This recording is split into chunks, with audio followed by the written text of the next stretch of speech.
So with that, let me go ahead and introduce Jeff Arnold. He's our keynote speaker this morning.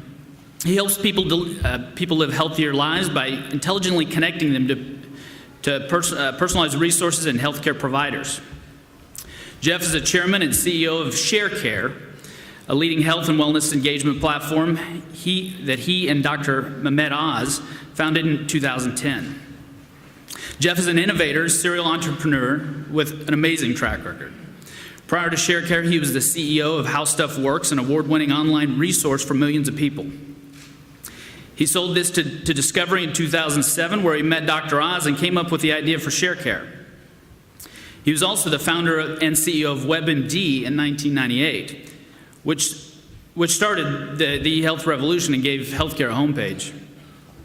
Jeff's first company, which he started when he was just 24, was Quality Diagnostic Services, which he grew into a leading cardiac arrhythmia monitoring company, ultimately selling the company to Matria Healthcare in 1998, and used all the proceeds to jumpstart WebMD. He was recently introduced into the Technology Hall of Fame in Georgia for his work in helping millions of people find targeted content and programs around the internet. Speaking this morning on what he does, what he sees to be an inflection point of health IT. Please join me in welcoming Jeff Arnold.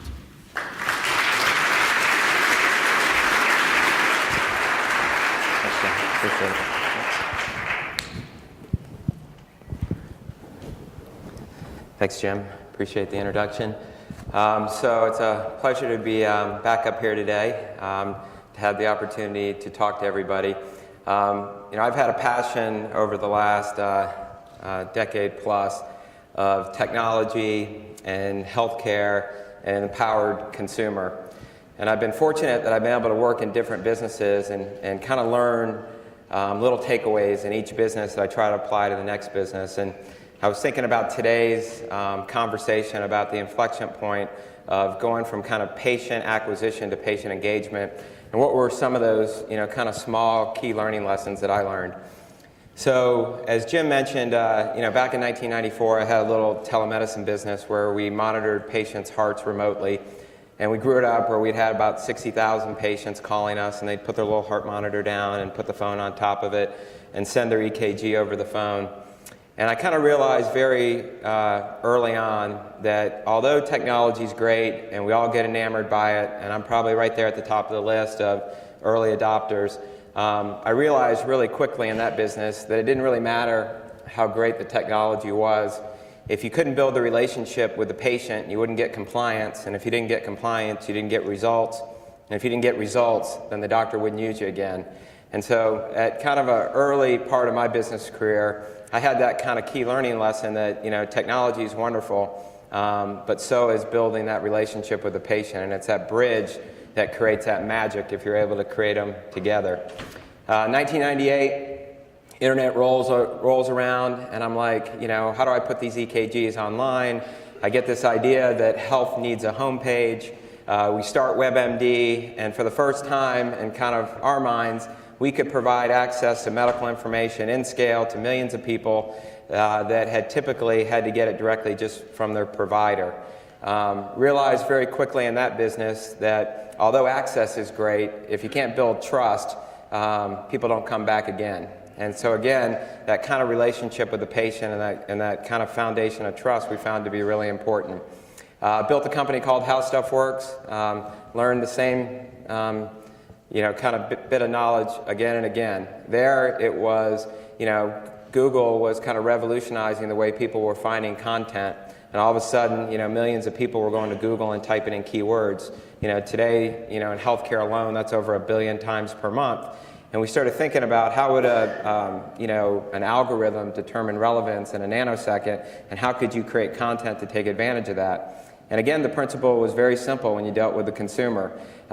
We kind of ended up cracking that code and grew it to 20 million people a month without spending any money on marketing, just by understanding that all we had to do was make the complex simple. And that was kind of the idea behind How Stuff Works. So how does an artificial heart work? How does a hybrid car work? Kind of fast forward, I meet Dr. Oz, and Dr. Oz says, Jeff, you were the founder of WebMD, and if you could do it over again, kind of 10 years later, how would you do it? And I kind of looked out and I said, gosh, look at all these enabling technologies that are out there now. You know, we've got the Facebooks and the Tumblrs and the Pinterests and the Twitters. And what could we learn from those new mediums? Well, we can learn incredible things about the amount of engagement that these things are driving. But the opportunity is that those types of platforms weren't built for patient to provider collaboration. And wouldn't it be wonderful that in this day and time, if we could start to create new platforms that were cutting edge in technology, so it'd be the best in social, the best in mobile, it would all be local.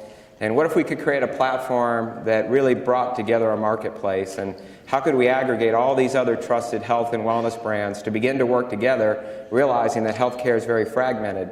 And the value proposition to get everybody to work together is that if we all work together, there'll be more utility. And if there's more utility, there's more stuff to do, and all boats could rise with the tide. And then lastly, wouldn't it be great, you know, as we move forward in healthcare, if we could build a platform that truly inspired digital caregiving? So instead of there being one WebMD, you know, why couldn't we turn every doctor into being their own WebMD, or every health system, or every payer, or anybody who manages a population? So with technology, with partnerships, with digital caregiving, maybe we could have that opportunity. So we've been working on that for the last couple of years. And working with that, we've been fortunate that we've been able to partner with about 150 different organizations, you know, really trying to capitalize on that concept of multiple WebMDs and taking other trusted health and wellness providers and kind of showing them the way that we could all work together. So I thought what might be fun today for our format is, instead of me sitting up here for 40 minutes and kind of giving you kind of all my thoughts on, you know, technology and patient engagement, is maybe kind of bring you guys into the conversation and share with you some of the conversations we've been having over the last couple years. So the format I was hoping that we could approach today is a few things.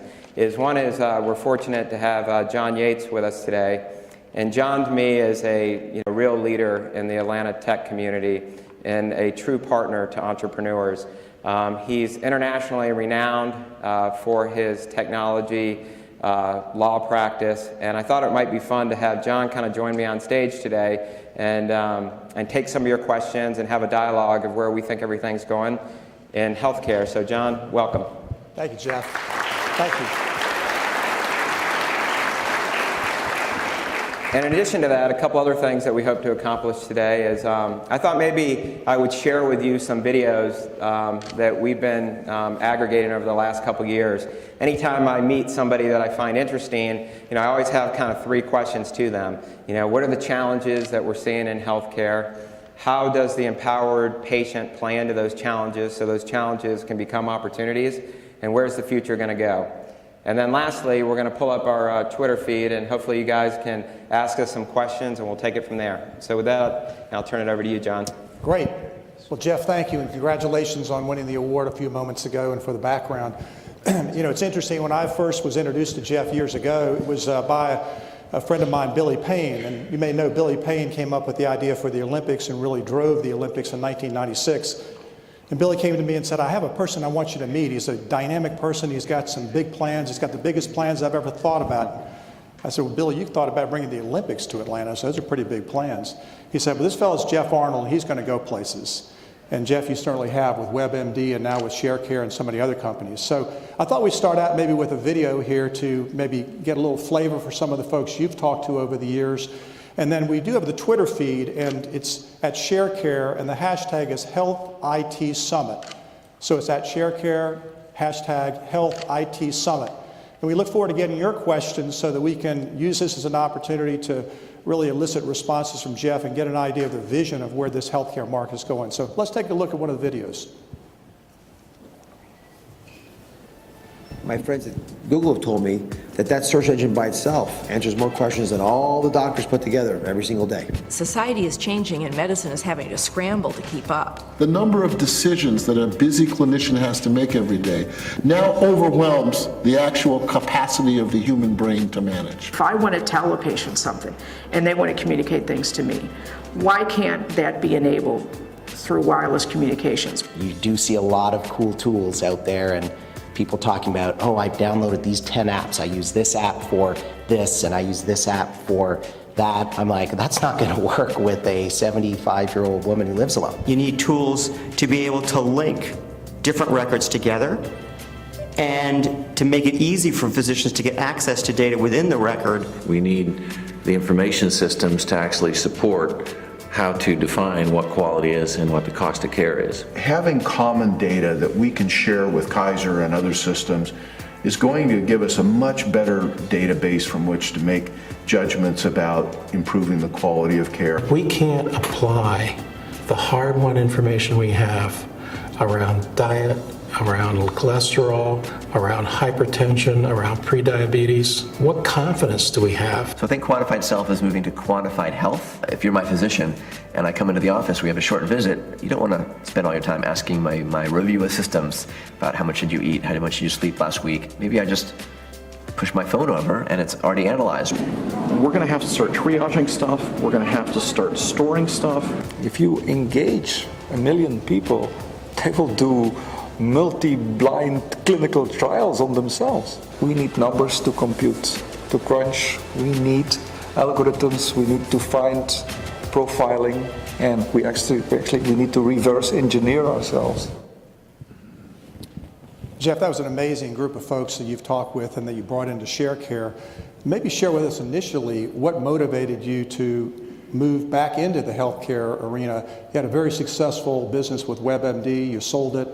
You could have done anything. Why come back into healthcare? Yeah, that's a good question. To be honest, I was a little burned out, after WebMD. It was kind of hit in the dot-com boom, and we grew really fast, and I was a little tired of that, worn out, got into the music industry. That was fun for a couple of years. And, I met Dr. Oz, and, I got inspired. I was like, here's America's doctor, and what you see on TV is great, but the kind of the depth of who that person is and kind of what he wants to accomplish, kind of long term for America's health was, kind of very inspiring for me. And I've really enjoyed kind of being back in the field. And I think this idea that, it's kind of crazy as we sit here in 2013 that there's only one WebMD, right? It's like your doctor should be his own WebMD. Your health system should have the best in technology to engage you, to inspire you, to take control of your health. And I don't think it's that hard to do. And I think what has dramatically changed in the last 10 years is the patient's engaged, the patient cares, the patient's wearing these devices. And yes, there's challenges of the 75-year-old diabetic in their home, and will they use iPads, and will they embrace the quantified self? Probably not, but doctors are really starting to change, I see. I remember when we were building WebMD, there's an article that I have framed in my office that was a Fortune magazine article, and it was about WebMD, and the quote that they put in the article was, doctors will never use email to talk to their patients. That was 10 years ago. It's incredible how fast times have changed, and I think that we're living in this time that, the next 10 years is going to be an explosive time, and I think Atlanta is really sitting in the catcher's mitt of that.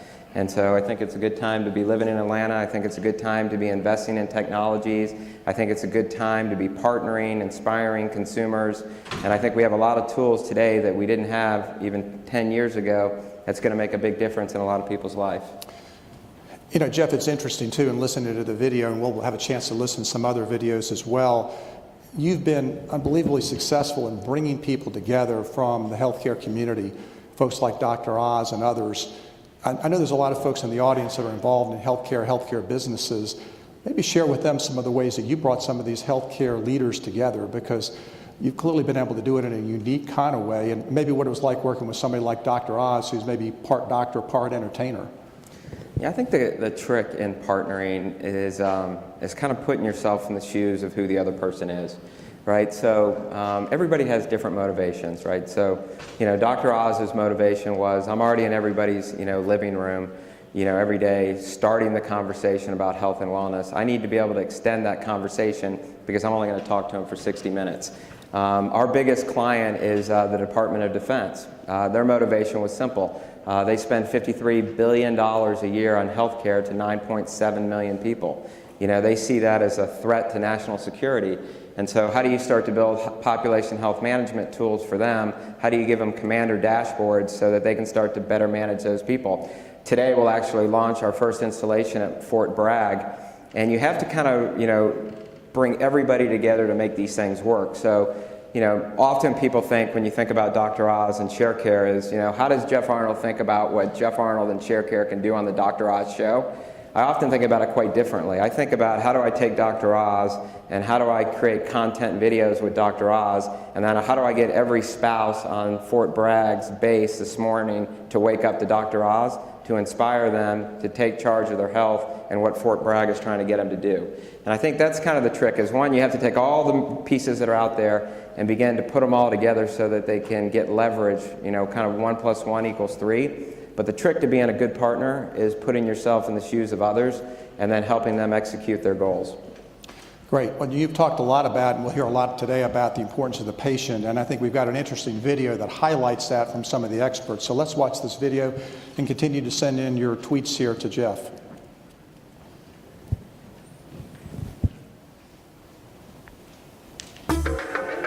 I think what we'll see in the future is really a much more active, proactive roadmap for what a person should do to stay healthy. Patients need to know more about their health, and we need to nudge them in that direction. I think we have to move health away from the health facility into the community and into daily life. The patient is the most underutilized resource in the U.S. health system. Well, actually, it's your life, it's your body, it's your future. You should be a lot more engaged around that. So I don't think we can build the system on the backs of the expectation that you're going to have an engaged patient and family. I think when you have it, it's magical.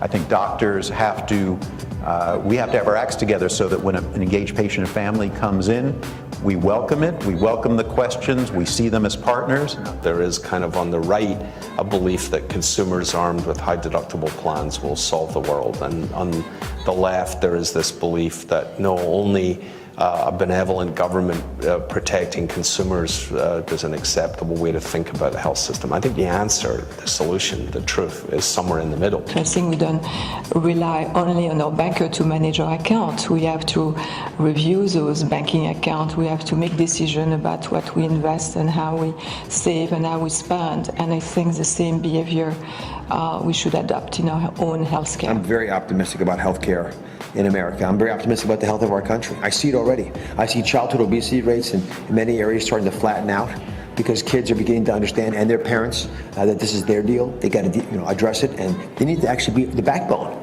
for our nation. As they lead a healthier life, they will keep them not only in good shape physically, but also avoid healthcare expenses down the road.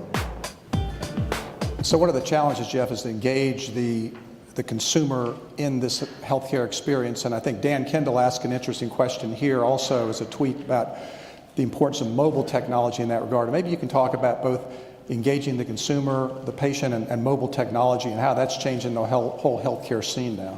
Yeah, I think that's a good question. So, I think, kind of big picture is that one of the challenges that we have and, really getting the consumer to take charge is how do we send a consistent message?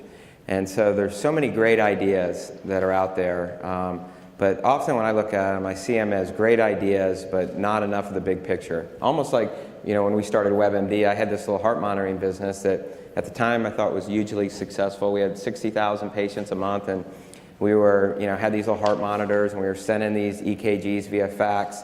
Internet comes along, and I'm like, we need to put that on WebMD. And before I even knew what WebMD was, brought some doctors in. They said, that's really cool, but that's only one piece of information. I need it all kind of in one spot. And I think we're experiencing that again now of where we are, and that the technology's better, the innovation's better, the timing's better, but it's like, how do we start to build these truly kind of integrated platforms? So I start before I answer the question about mobile, and I say, well, what's the whole experience? So how do I get a consumer? And we could spend time just talking about that, is how do you actually get consumers, find consumers, motivate consumers? But once you get them, how do you assess them? So you can ask them a series of questions and learn about their lifestyle, learn about their medical history. For us, we do that through the real age test. So we say, based on that information, your real age is 40 and your calendar age is 35, so you're 5 years older than your calendar age. And then with that data, how do you start to onboard them onto a social media platform that's HIPAA compliant? How do you recommend to them topics they should follow, whether it's weight loss or diabetes? How do you start to assemble a collective IQ for them? So these are experts in that field on topics we think you should follow. It might be Dr. Oz, it might be Emory University, it might be the CDC. How do you start to then give them projects so they go from information to action? So think of it almost as a next generation's iTunes of evidence-based programs that say, here's how you lose weight, here's how you sleep better, here's how you reverse your diabetes. How do you start to add more clinical strength so that we can, go from sick care to well care, but when people aren't feeling well, we can solve their clinical needs at the same time? And there's all kinds of ways to do that. You can build things, you can buy things, you can partner for things. But once you start to get that solution, then you start to think, okay, that fully integrated solution that can allow us to go from sick care to well care, how do I now render that on a mobile phone? And I think that's going to be the key. So these responsive websites, I think, are going to be big. And so maybe necessarily it's not just apps, but how do you make these comprehensive websites render appropriately on your mobile device? There'll be times when apps are more appropriate. One of the big things that we've been working on is this concept of how do you put an exam room into a smartphone? And so Dr. Oz was at Davos, and he called me up and he said, I'm meeting with Facebook, and I need a big idea. And I was like, well, you're already in everybody's living room. Wouldn't it be neat if we could figure out a way to put your exam room into people's smartphones? So we found a company up in Vermont that the DoD had put about $55 million in that had developed this whole pattern recognition system, and it was made for doctors. It was a clinical decision support platform. We said we need to totally rebuild that for consumers, so we bought this business, and we've been rebuilding it for a smartphone that'll launch on December 9th. And the idea is that you go in and it's Siri enabled, so you say abdominal pain. It gives you a smart questionnaire, so your questionnaire for abdominal pain is different than your questionnaire for dizziness. And then based on your answers, it gives you a differential diagnosis. And with that, the app turns into what I call Watson meets Uber, right? Which to me would be the ultimate. So if my exam room for my doctor was like Watson, the supercomputer from IBM, but at the same time also had Uber functionality, so based on your diagnosis, here's a doctor in your area who accepts your health plan, and then from that you start to create amazing triage opportunities. So, is this a minute clinic opportunity? Is this an ER visit? Is this schedule an appointment 7 days from now? Or is this a telehealth opportunity? And can I actually FaceTime right now with the physician? So I think, responsive technologies, I think, very focused apps, I think integrated offerings are, going to be big. I think having ROIs built into all of this are going to be important, especially as you start to think about population health management. So if I do this, how does it improve my real age? What are the cost savings associated with that? What are the productivity gains I get with that? And then ultimately, how do we get the consumers to sustain this movement? It's exciting to think about that, Jeff, and when you add in the social component to it, but one of the good questions asked here by Tag Health is health data security. It's a big issue. It especially becomes a big issue with social engagement and technology. You might want to compare what things were like with WebMD to Sharecare now, and this whole notion of privacy and security, and how you have to layer that into your whole analysis of your business model and how things might have changed over time from the early days of WebMD to the current days of Sharecare. Yeah, so so I think of what it is we're asking people to store is becoming much more personalized and private, and so security becomes a really big issue. So at WebMD, again, it was all about kind of access and knowledge because it was early on. Now when you start to talk about point of care devices, which is what I just described to you, you have an abdominal pain, you fill this information out, it gives you a differential diagnosis. I need to know what medications you're on and recommending a provider that's in your network. I'm giving you cost transparency tools. I'm then transferring that knowledge securely over the airways into a health system so you can do telehealth. Kind of the levels and hurdles for security get much higher. The good news is so are the systems that talk to each other. So as you guys, many of you out there are working on is, how do you make this cloud-based? How do you make it HIPAA compliant? How do you access medical records with patients' consent? How do you store it? How do you share it? How do you update it? How do you turn data into knowledge? How do you turn knowledge into engagement? These are all major opportunities, but these are all, issues. And I think it's going to be a challenge for us, with the FDA and with the government to kind of keep up with the pace of innovation. Because, I think at the end of the day, what I often find in the websites that we look at, and we manage 6 million people in social media, So, we have, it's actually almost 7 million people that follow us in Facebook and Twitter through ShareCare and Dr. Oz. And what I find, looking at the data and looking at the engagement stats is, people really don't care if they share. They actually, people don't mind sharing data if they see a reward with sharing. They want a value proposition in return. Now, we have to take all the right steps to secure that from a HIPAA standpoint, but at the same time, I think that we really have to make sure that government can keep up with the innovation, because I think that's where we're going to see these true breakthroughs in the next 10 years. In that regard too, Jeff, standardization becomes key, and I think Steve asked a question here about whether you think a group or consortium may be established to create more and more standards in this area. Do you see more standardization, more groups coming together in consortia? And I know you brought a lot of the experts together with regard to ShareCare. Do you think that's going to be a continuing trend? I do. What we're finding right now is because of meaningful use and for other reasons, we're kind of over the hurdle of, are electronic medical records, going to be adopted, which is great, right? So now we're kind of going from this kind of paper-based to digital. And now we're moving into this world of, okay, now that we're digital, now patients, and I think it's 5% in the first year, have to actually log on to these patient portals. And it's going to be figuring out, how do we basically start to work together to leverage each other's strengths? What I seem to find in my world is that the EMR companies, which a lot of the hospital systems and others have made big bets in, are really great technologies. I mean, they've improved drastically in the last 10 years, kind of having to evolve from what they were created for, which is being able to code and bill, to actually being able to share data. But it's going to be that integration with other parts of consumers' daily lives that I think is going to create the magic. And so I don't think the EMRs are going to be able to master patient engagement. I think EMRs are going to be able to master the gathering of data, being able to create the standards, being able to share the data, and then how we're going to start to overlay all this other innovation that really inspires the consumer in their daily lives. To do that, it's going to take standards, it's going to take collaboration, it's going to take early adopters. And what I'm finding right now is, like in the C-suites, C-suites used to not care about patient engagement.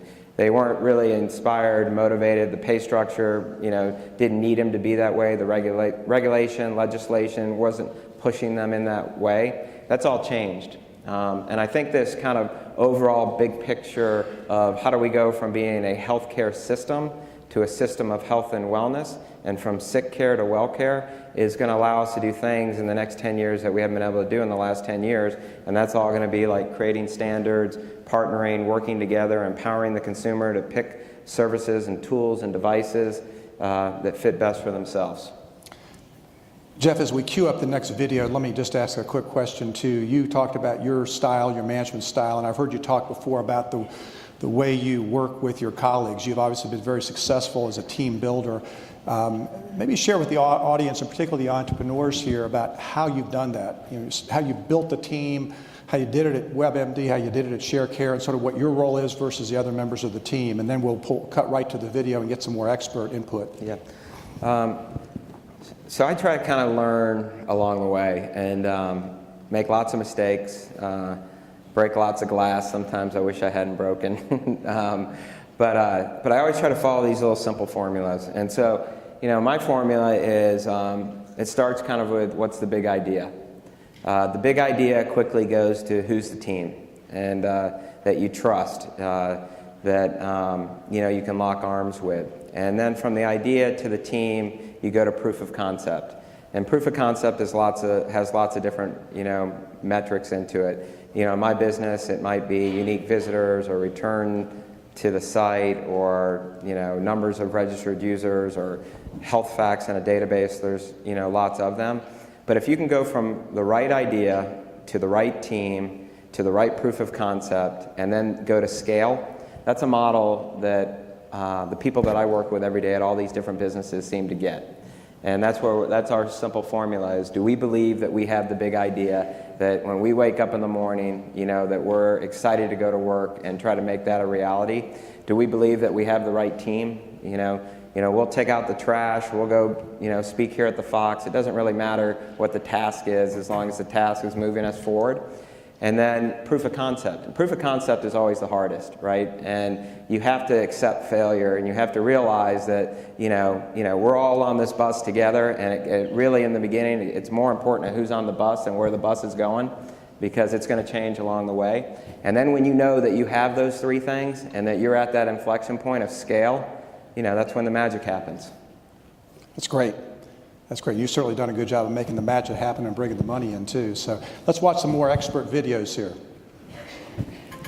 I envision a world where we're innovating our way out of our problems as opposed to rationing old technologies to deal with scarcity.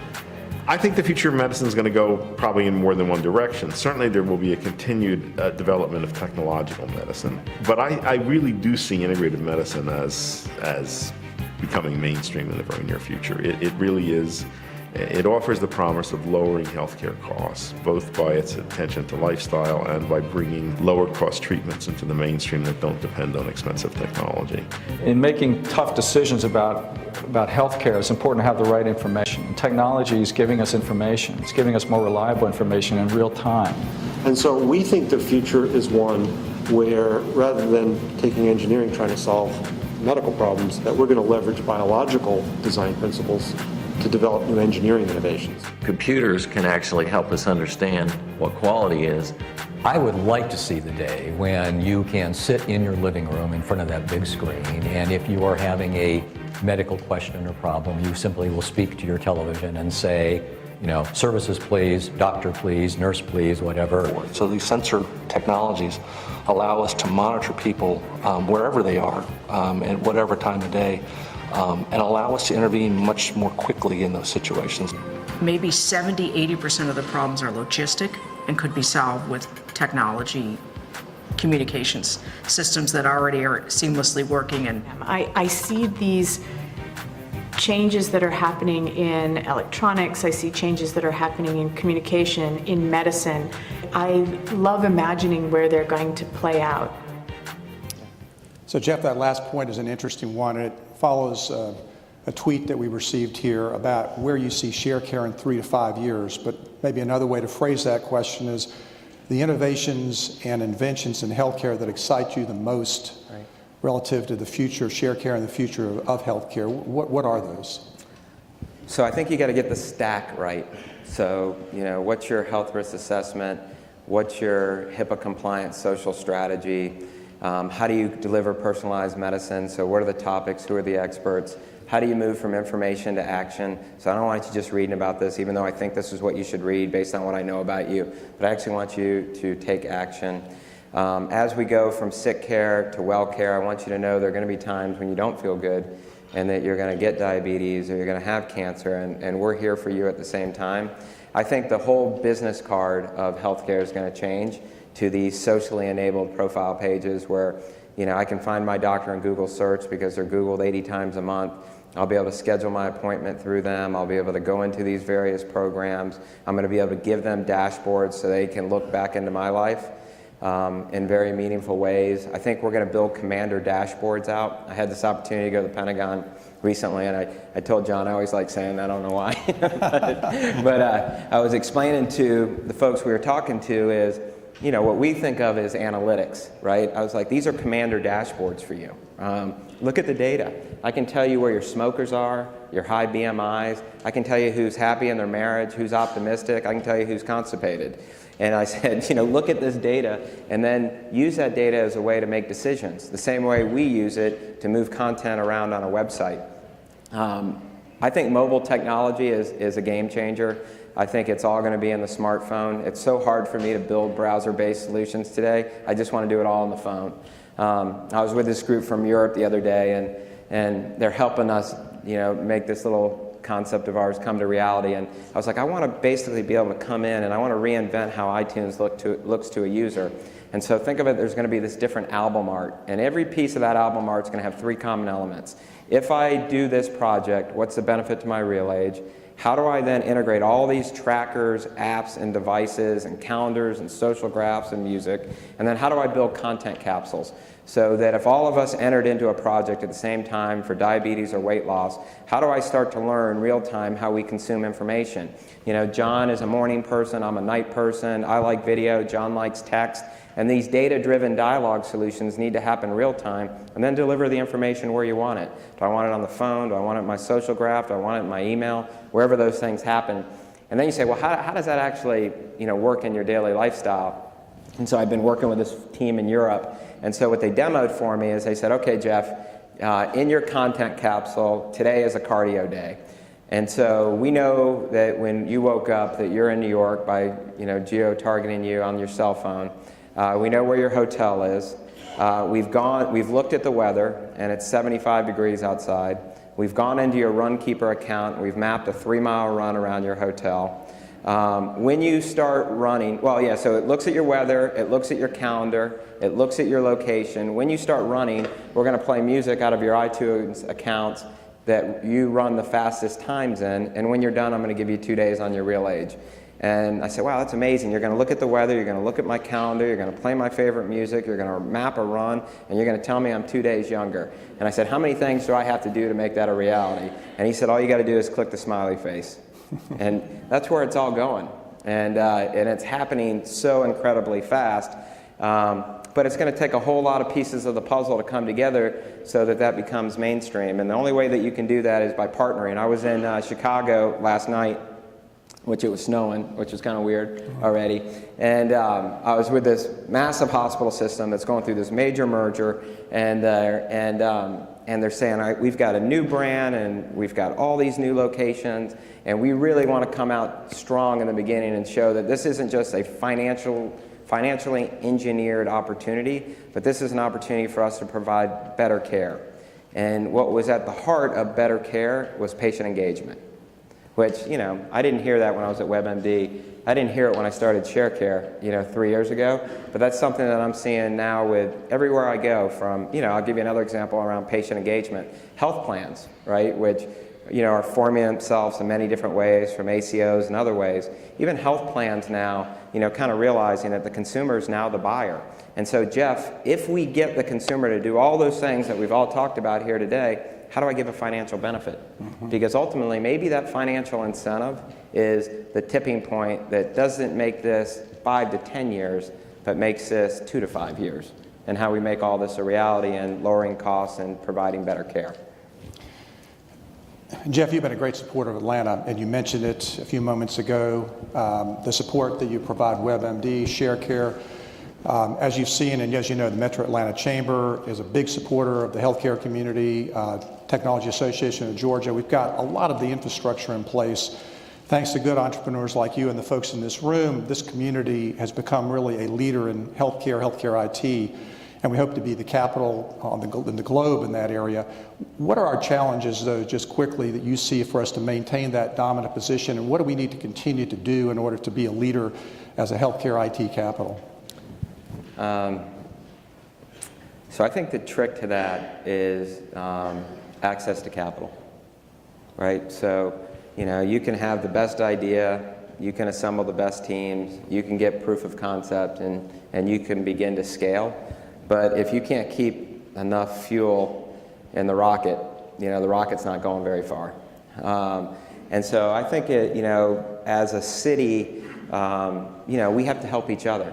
So we have to figure out, you know, through forums like this and through all the other great activities the Chamber does, what you've kind of dedicated your life to and helping so many small companies.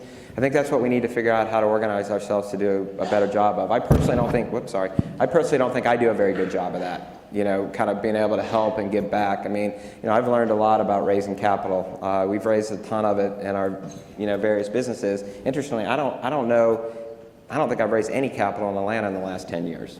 You know, it's always come from outside of Atlanta. And so one is, how do we start to, you know, build up capital sources in Atlanta? How do we together bring outside capital to Atlanta and be able to showcase new innovation, be able to showcase, you know, success stories, But, you know, as a team, if we're going to be the healthcare IT capital of the world, we're going to need a lot of cash to do that. Well, you're right, and I think that's one area that we're really spending time on. I know the Chamber and TAG are trying to bring more and more sources of capital here into the community. So maybe a final question, and I think this goes really to the question of leadership, because in addition to having capital, we really need great leaders like you, visionaries. I'm wondering how you would compare yourself with a football team. If you were on the team, what's your role, and what are the other people on your team, what are their respective roles? Because I think it might be helpful to the entrepreneurs to get an idea of looking at that football analogy of where does Jeff Arnold play and where does everybody else play? So using the football analogy, I think it's Oklahoma. I can't remember which football team. I think it's the Sooners. But that basically every year, it doesn't matter if you're the starting quarterback or the Heisman candidate at running back. When spring football comes along, you're fighting for that position again. And I think that's something I've learned over the years is like you have to earn your stripes every single day because this is really, really hard. And so whether it's myself as the CEO, whether it's people I've worked with since WebMD, whether it's people I've recruited from New York, Minnesota, San Francisco, it's like you're on this starting team this year, but you need to earn your position every day if you want to keep that next year. And I think that when you can get that right, that everybody in the culture knows, is that like we have to pull our weight as a team every day. We have to get better. We have to learn. We're going to make mistakes. We have to adapt. We have to listen to the market.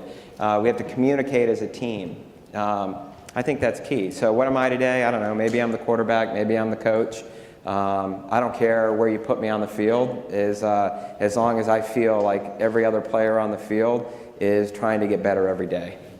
Well, I can tell you one thing. If Jeff Arnold throws you a long bomb, go and catch it because it's probably a winner. Jeff, thank you very much. Let's give Jeff a hand. Thank you.